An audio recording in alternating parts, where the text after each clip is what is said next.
Hello everybody, good day to you all. Today I am talking about The Gifted, season number 2, episode number 4, Outmatched. This episode is directed by, Darren Seraphin, or Darian Seraphin. Anywho, we have the Strucker family, and they are still not on one accord.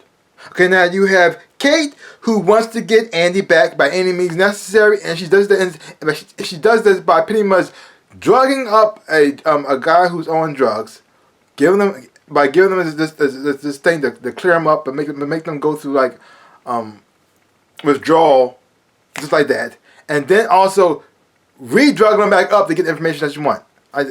It's insane. It's insane. But she wants to get Andy back because she feels as though Andy is lost. Andy has been taken away from them by other people. They got into his mind and they're controlling him. And everybody keeps trying to tell her, I think Andy's doing it on his own. Andy knows what he's doing. And she says, no, we gotta save him. We gotta save him. And then you have Lauren, who is first she wasn't so sure she wouldn't get Andy back. But because of her dreams, she had an epiphany, and she said, "No, I think these dreams are telling me that I should save my brother, and everything. And once he sees me, everything will be okay." So you got these two strong women, both want Andy back, different approaches to it, but they believe that once they see Andy sees them, everything's gonna be right as rain. And then you have Reed, who's in the middle, not wanting to discourage them for their beliefs, because he wants Andy back too, but at the same time he's thinking to himself, I don't think that's going to work, because Andy actually wanted to go. They didn't make him leave. Nobody forced him to go. Nobody put a gun to his head. Andy wanted to go, and he left. He's a smart kid. He's very, very powerful. If he didn't want to go with them, he would have fought him off. He left on his own. And I don't think what we're doing with your approaches are going to be the right thing, but at the same time, the stress of what's going on around him is also affecting his powers. He doesn't know how to control it. And he's thinking as though instead of trying to train and learn how to use these abilities that he was born with, that was suppressed all his life, he's trying to take drugs to get rid of them or control them. And I'm happy that he went to Thunderbird and told him what was going on. That's great, but he didn't want to listen to Thunderbird's advice at the same time too. Like that's nabbit.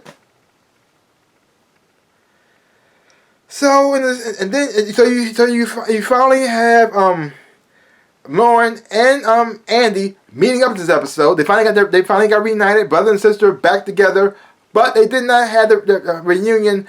Well, Lauren has a reunion that she's hoping for. It did not end for her, and because you have Lauren teaming up with Marcos, and Marcos trying to tell her, I think we might have to beat them up. I might have to fight Lorna and Andy. And she says, no, because you got Andy and Lorna working together because they're trying to get somebody out of the facility where all these mutants are, and then things just go crazy from there. Then you have what's going on with Jace.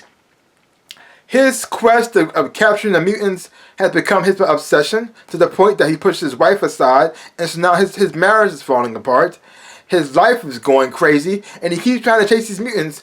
Now, there are bad mutants out there, that is true, but not all the mutants are bad. And so anytime he hears anything he thinks a mutants involved, he just goes nuts. So he's gotten so insane, and his quest has gotten so crazy that he has attracted somebody who's a part of a mutant hate group. And since he's on this quest, he feels as though he might have to join them, which is so messed up. He went from a character that you felt sorry for to a character that you don't really like. Because his hatred for mutants is just making him stupid. As I understand what happened to him and his child, I feel sorry for him about that. But not because that incident doesn't mean all mutants are bad. The thing is though, humans do a lot of bad things too. Doesn't mean they're all going to be locked up and should be evil. There are bad mutants out there. There are bad humans out there. But not because a few bad mutants do something bad, doesn't make them all dangerous and crazy and insane. And it's just he can't. Now that he got his hatred for them has gotten so bad that he can't see the difference anymore, which is really messed up. This whole episode is messed up. Everybody making decisions that messed up. You got Kate, who's pretty much like torturing somebody to get her son back, who doesn't want to be there. That's messed up. You got Lauren being a little bit too naive for her brother because it got her in a position to where it almost got her killed because she feels as though that once my brother sees me, he's not gonna hurt me. He's not gonna hurt me. We're family. As soon as he sees me, everything will be okay. And you got Marco saying, I don't know. I don't know. Yeah. And then you got Reed, who's not willing to listen to my advice about his powers, how to use them, and it's making things worse for him. He got to train. He has to train. That's the only way he can control it and use it when he wants to, instead of just going off crazy every time he gets upset. A lot of decisions here been made. A lot of things that's messed up. But overall, it was a good episode. It was intense. I wish the heroes get their act together and actually get back on the same page. I mean, I don't. Do I like to see Andy and Lorna on the wrong side? No. Do I want to see them back in the group? Yes. But at the same time, I actually still want to see what are they trying to do. What is their mission? What is their goal? If they feel as though they betray their own family and friends to do this, is it worth it? And I'm hoping that Jace will finally get his head on straight and learn that this hatred for mutants is not the right approach to go about doing things. Hopefully it happens. I don't know. Because if not, he'll end up getting himself killed or somebody else. And then who are you going to blame then? The mutants? But like I said, this whole episode was just messed up. Messed up all the way through. So, leave your comments down below. Let me know what you thought of this episode of The Gifted. If you haven't watched it, check it out for yourself. Hopefully when you watch it, you will enjoy having fun watching it too. So give my channel a big old like, the thumbs up.